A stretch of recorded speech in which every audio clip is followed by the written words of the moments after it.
Hallelujah. मैं परमेश्वर के वचन की ओर आपको ले जाना चाहता हूं।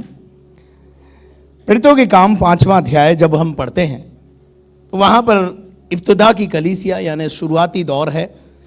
कलीसिया का रोपण का काम चालू है और कलीसिया दिन प्रतिदिन बढ़ रही है। सुसमाचार से शहर को, नगर को भरा जा रहा है और चेले बड़ी जोश के साथ, जील के साथ सेवा में उतरे हुए हैं। और यहां पर 17 पद को जब हम पढ़ते हैं, जरा पढ़ना पड़ेगा, प्रचार कम पढ़ाई ज्यादा होगी। पढ़ो। प्रेरितों के काम उसका 5वां अध्याय और 17वां वचन। तब महायाजक और उसके सभी साथी जो सदूकियों के पंथ के थे धा से भर उठे और प्रेरितों को पकड़कर बंदी गृह में बंद कर दिया। परंतु रात को प्रभु के एक स्वर्गदूत ने बंदी गृह के द्वार खोलकर उन्हें बाहर लाकर कहा, जाओ मंदिर में खड़े होकर इस जीवन की सब बातें लोगों को सुनाओ।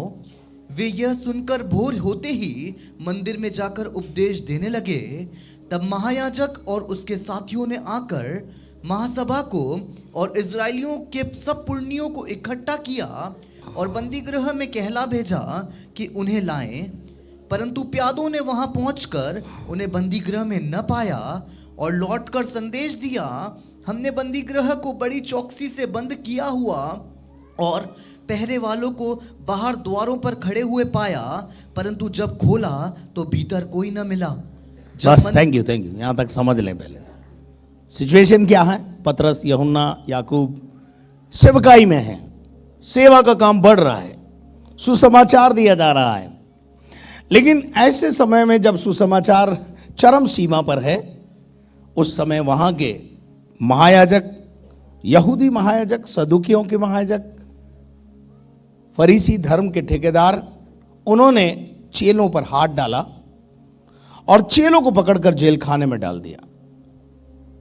और जेल खाने में डालने के बाद बाइबल बताती है कि बंदी गृह के अंदर और ऐसे लॉकअप में डाला जहां से कोई निकल नहीं सकता, और पहरेदारी अच्छे से बैठा दी। और ऐसी गजब की पहरेदारी के अंदर परमेश्वर का दूत ऊपर से आया।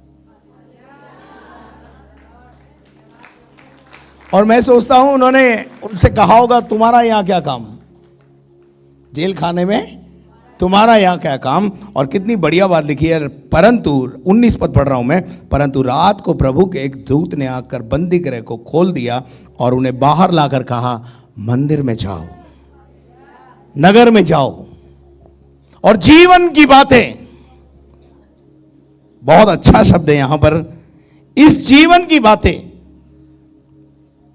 मंदिर में जाकर जीवन की बातें सब लोगों को सुना दो। दूसरे दिन सवेरे अदालत होने वाली थी और उस अदालत में उन्हें पेश करने वाला थे लोग। अदालत लगी और यह कहा गया कि चलो जी, उन बंदियों को जिन्हें बांध के रखा है, जिनका आज मुकदमा है, उनको लाओ। और जब ये अंदर जेल खाने में गए तो वहां क्या पाया? वहां ना पतरस है, ना यूहन्ना है, ना और अन्य जिन्हें पकड़ा वो नहीं थे। और ये घबरा गए और उन्होंने जाकर रिपोर्ट की कि भाई हमने बड़ी पैरवी में और बड़े सख्त पैरे में उन्हें रखा था, वो जेल खाने में नहीं है। और यहां पे लिखा हुआ है कि अब हम आगे पढ़ेंगे 24 पद को। जब मंदिर के सरदार और प्रधान याजकों ने ये बातें सुनी तो भारी, उनके विषय में भारी चिंता में पड़ गए। भारी चिंता हो गई उनको, ये कैसे हो गया? खुदा ऐसे ही काम इन दिनों में करने वाला है।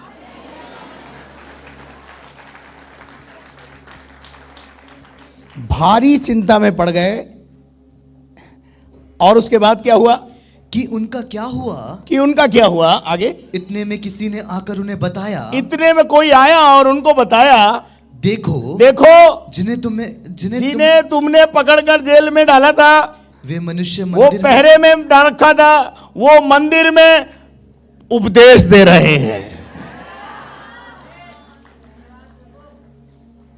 हालेलुया।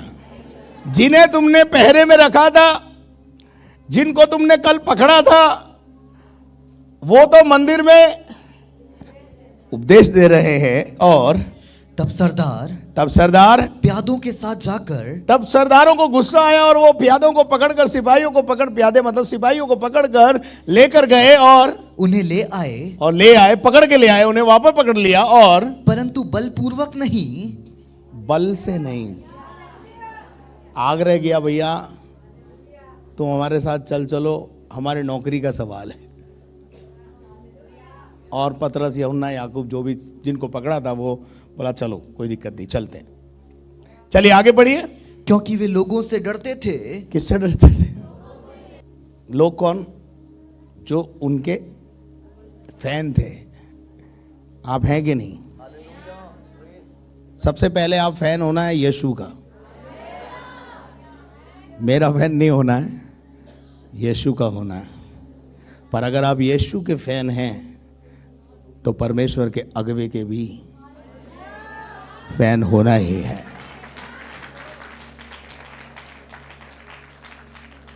और कोई जिसके आप फैन हो उसको हाथ डालेगा तो आप चुपचाप रहोगे।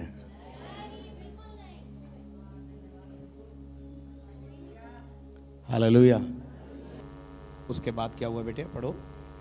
कि हम पर पथराव न करें। हाँ, ऐसा ना हो कि ये हमें मारे पत्थर से। चलिए आगे पढ़िए।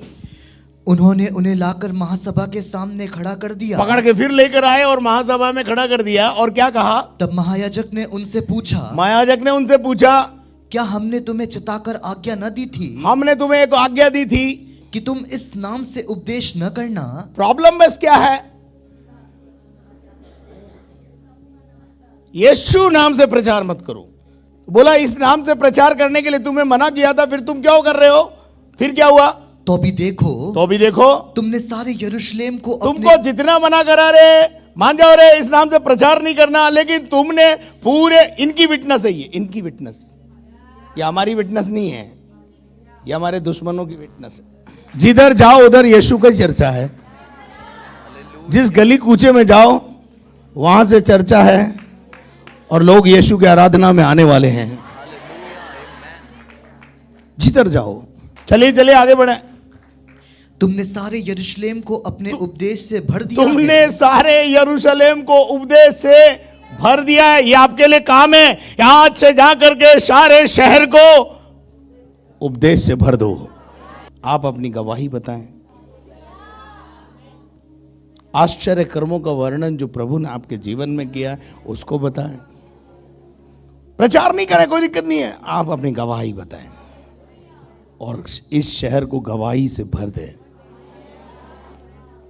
हालेलुया। और उस व्यक्ति का लहू हमारी गर्दन पर लाना चाहते हो। क्या बोल रहे हैं ये? अरे क्यों उस व्यक्ति को जिसे हमने मारा है हमारे ऊपर जबरदस्ती उसका लहू हमारे ऊपर लाना चाहते हो? उसके लिए उसकी मौत के जिम्मेदार हमें ठहराना चाहते हो? आगे। तब पतरस और अन्य प्रेरितों ने उत्तर दिया। बहुत प्यारा उत्तर दिया पतरस और यूहन्ना ने। क्या उत्तर दिया? मनुष्य की आज्ञा से बढ़कर परमेश्वर की आज्ञा का पालन करना हमारा कर्तव्य कर्म है। हम सब कुछ बंद कर सकते हैं पर यीशु का नाम ना लें, यीशु की बात ना करें। आपको पता है पौलुस को बार अदालत में खड़ा कर दिया जाता था। जब राजा पूछता था इस पर चार्ज क्या है, गलती क्या किया इसने? बोले साहब ये एक मरे हुए आदमी को जिंदा बताता है। ये एक आदमी मर गया था, हमने अपनी हाथों से मारा उसको क्रूस पर, उसको ये जिंदा बताता है। ये प्रॉब्लम है बस। तो जिंदा है तो जिंदा ही बोलेंगे ना भाई, मरा हुआ थोड़ी बोलेंगे। हालेलुया। चलिए आगे बढ़ते जल्दी। हमारे बाप दादों के परमेश्वर ने यीशु को जिलाया, जिसे तुमने क्रूस पर लटका कर मार डाला था, उसे हमारे परमेश्वर ने, हमारे बाप दादों के परमेश्वर ने मुर्दों में से जिला दिया। राजाओं के सामने, अदालतों में भी ये बातें चर्चा का विषय है। हालेलुया। चले अपन आगे बढ़ते हैं। उसी को परमेश्वर ने प्रभु हाँ। और उद्धारकर्ता ठहराकर हाँ। अपने दाहिने हाथ पर उच्च कर दिया, और ऊंचा बैठा दिया, और कि वह इजरायलियों को मन फिराव की शक्ति हाँ। और पापों की क्षमा प्रदान करे। आगे आगे हम इन बातों के गवाह हैं। वो बोलता है हम इन बातों के गवाह हैं, हमारी आंखों के सामने सब कुछ हुआ है। और वैसे ही पवित्र आत्मा भी जिसे परमेश्वर ने उन्हें दिया है, जिसे परमेश्वर ने उन्हें दिया। ध्यान से सुनना ये बात, पवित्र आत्मा उनको मिलता है जो परमेश्वर की आज्ञा का पालन करते हैं। बहुत अच्छी बात लिखी है, सेंसेबल बात लिखी है यहां पर कि इन बातों के गवाह हैं, और वैसे ही पवित्र आत्मा भी जिसे परमेश्वर ने उन्हें दिया है। परमेश्वर पवित्र आत्मा उनको देता है जो पवित्र परमेश्वर की आज्ञाओं का पालन करते हैं। रूंगे में नहीं मिलता है पवित्र आत्मा। आप में से बहुत से लोग दावा करते हैं प्रभु हमारे साथ है, पवित्र आत्मा हमारे साथ है। अरे भैया, आज्ञा पालन करने वालों के साथ होता है। पहले अपने आप को खोजें कि हम आज्ञा पालन कर रहे हैं कि नहीं कर रहे हैं। अगर हम आज्ञा पालन में हैं, हम प्रभु को प्रसन्न कर रहे हैं, तो निश्चित रूप से पवित्र आत्मा आपके पास है, अंदर है आपके। चलिए आगे बढ़िए। जो उसकी आज्ञा मानते हैं, हाँ आगे। यह सुनकर वह जल गए। ये सुनकर वे कौन? विरोधी, अदालत में खड़े हुए लोग, महायाजक और याजक और सदूकी और फरीसी, जो जल गए और उन्हें मार डालना चाहा। और उन्हें क्या करना चाहा? किन्हें?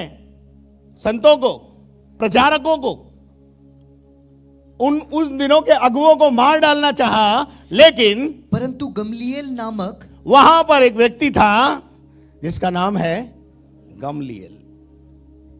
गमलीएल के विषय में अगर आप जानेंगे तो गमलीएल यहूदियों का गुरु है। किसका गुरु है? और यहूदी जाति ही यीशु मसीह के विरोध में है। लेकिन यह गमलीएल जो है वो विद्वान है, समझदार है, बुद्धिमान है। गमलीएल की खूबी पहले जानना जरूरी है। गमलीएल धर्म की शिक्षा का बहुत जबरदस्त ज्ञाता है, विद्वान मान लीजिए उसको। और उस व्यक्ति ने वहां by the grace of God Gamaliel वहां पर था। और जब गमलीएल ने ये कहानी, ये घटना को सुना तो गमलीएल खड़ा हुआ। गमलीएल उस अदालत में आया। गमलीएल ने इनिशिएटिव लिया और गमलीएल ने आकर जो व्यवस्थापक थे और सब लोगों में माननीय था, जो सब लोगों में, कितनी बढ़िया बात लिखी है उसके लिए, सब लोग उसका आदर करते थे, सब लोग उसकी बात मानते थे, सुनते थे। हालेलुया। उसने क्या करा? न्यायालय में, अदालत में खड़े होकर प्रेरितों को थोड़ी देर के लिए बाहर कर दिया। बोला पतरस, यूहन्ना, याकूब को थोड़ी देर बाहर लेके जाओ। उनको बाहर करने के बाद, यह भी समझदारी थी, उनको बाहर करके अलग से दुश्मनों को, उनके सताने वालों को समझाना, यह भी बड़ी बुद्धिमानी का काम था। और उन्होंने, गमलीएल ने उनको तो बाहर कर दिया, यानी पतरस, यूहन्ना, याकूब, प्रभु के लोगों को, जो प्रचारक थे, उनको बाहर कर दिया। और जब सब वो रह गए तो उनसे कुछ कहा। तब उसने उनसे कहा, हे इस्राएलियों, हे यहूदियों, हे इस्राएलियों, मेरी बात ध्यान से सुनो। क्या कहा बेटे? आगे बढ़ो। तुम जो कुछ इन मनुष्यों से पतरस, यूहन्ना, याकूब, इन मनुष्यों से जो तुमने पकड़े थे, उनसे जो कुछ तुम करना चाहते हो, सोच समझ के करना। क्या बोला रे?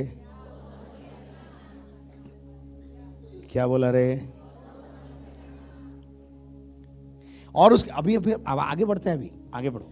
क्योंकि इन दिनों से पहले, आज से कुछ सालों पहले का अनुभव इसे याद है। आज से पहले भी विरोधी उठे थे। चलिए आगे बढ़िए। इन दिनों से पहले थियोदास यह कहते हुए एग्जाम्पल दे रहा है। पहला है थियोदास उठा और कि मैं भी कुछ हूँ। अरे मैं भी कुछ हूं, मैं निपटा दूंगा सारे को, सबको क्या टेंशन करना है। और कोई 400 मनुष्य उसके साथ हो लिए और एक ग्रुप बना लिया, एक संघ बना लिया, एक संगठन बना लिया उसने। परंतु वह मर गया। पड़ोसी को बोलो मर गया है, ऐसा लिखा है। मारा गया, अरे भैया मारा गया लिखा, मारा गया बोलो, पड़ोसी को बोलो मारा गया। कौन मारा गया? कौन था थियोदास? किसका विरोधी? इस पंथ पर चलने वालों का विरोधी मारा गया। नंबर 2, आगे आगे, अभी कहानी खत्म नहीं हो, चालू। और जितने लोग उसे मानते थे, और जितने लोग उसके फॉलोवर थे, जितने लोग उसको फॉलो कर रहे थे, सब तितर बितर हुए। आगे आगे, और मिट गए। और पड़ोसी को बोलो मिट गए। चलो आगे बढ़ो। और उसके बाद नाम लिखाई के दिनों में, और उसके बाद कुछ समय के बाद, अनुभव बता रहा आपने, अरे दूसरी बार एक और व्यक्ति कुछ समय के बाद फिर खड़ा हुआ। उसका नाम क्या था? यहूदा गलीली उठा। यहूदा का रहने वाला एक गलीली व्यक्ति उठा। बोलो उठा, अभी जाएगा भी। जो उठे हैं उनको जाना पड़ेगा। हालेलुया। फिर क्या हुआ रे? और कुछ लोग अपनी ओर कर लिए। फिर वही ग्रुप, फिर एक और नया संगठन, समूह बना लिया और वह भी नष्ट हो गया। पड़ोसी को बोलो कान में, वो भी नष्ट हो गया। और जितने लोग उसे मानते थे, और जितने उसके पीछे हुए थे, सब तितर बितर हो गए। पड़ोसी के कान में एक और बार बोलो, सब तितर बितर हो गए। इसलिए अब मैं तुमसे कहता हूं, इसलिए अब मैं तुमसे कहता हूं, इन मनुष्यों से दूर ही रहो। अरे इनको बीमारियां, इनसे दूरी बना के रखो। इनको बीमारी है काई की, छूत की, जो इनके टच में आता है ना वो ट्रांसफॉर्म हो जाता है। हालेलुया। क्या लिखा रे?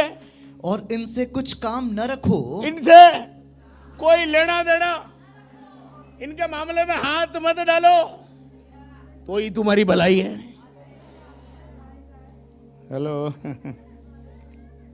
इनसे कोई मतलब, इनके मामले में फड्डे में हाथ मत डालो रे। हालेलुया। और फिर क्या हुआ? क्योंकि यदि ये धर्म, अब सुनो सलाह, एक आत्मिक सलाह ये, और मैं विश्वास करता हूं कि आप सुन रहे हैं मेरी बात को, इसलिए अब मैं तुमसे कहता हूं कि इनसे दूर रहो। अगली आयत पढ़े। क्योंकि यदि ये धर्म, मैं आपको बस यही लाना चाहता था, इसलिए पूरी कहानी पढ़ानी पड़ी मुझे।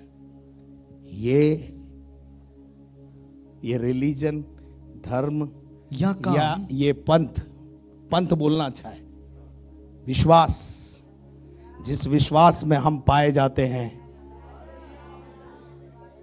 हमारा विश्वास मनुष्य पे नहीं है, हमारा विश्वास परमेश्वर पर है। पढ़ना भाई, आगे पढ़। या काम, या ये काम मनुष्य की ओर से हो, अगर ये मनुष्य की ओर से होगा तब तो मिट जाएगा। गमलीएल ने कहा, पढ़ दो भाई क्या लिखा है। मनुष्य की ओर से हो, अगर ये मनुष्य की ओर से है तो तुम्हें मिटाने की जरूरत नहीं पड़ेगी, ये खुद मिट जाएंगे। लेकिन अगर ये परमेश्वर की ओर से हुआ तो तुम परमेश्वर से लड़ने वाले ठहरोगे।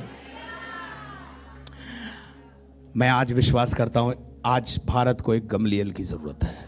Are you with me? क्या आप मेरे साथ हैं? मैं इस बात को समझाने के लिए कि आज इस भारत को एक गमलीएल की जरूरत है, क्योंकि मनुष्य का बनाया हुआ काम मिट जाता है, लेकिन परमेश्वर के द्वारा स्थापित किया हुआ काम रुकता नहीं है, बढ़ता चला जाता है। जहां हम कड़वाहट से भर गए, भाईचारा खत्म हो गया है। विश्वास हमारा अलग अलग हो सकता है, पर हम सबका खून लाल है, एक है। किसी का फर्क है? नहीं। जब हम सबका खून एक है, हम सबका बनाने वाला भी एक है। हालेलुया। मेरे अजीजों, इस आयत से मैं प्रेरणा पाया कि आज इस देश को एक गमलीएल की जरूरत है। क्या आप मेरे साथ हैं? हालेलुया। आइए अपने स्थानों पर हम खड़े हो जाएं और हमारी दुआ हो खुदा से कि खुदा, इस देश को एक गमलीएल की जरूरत है।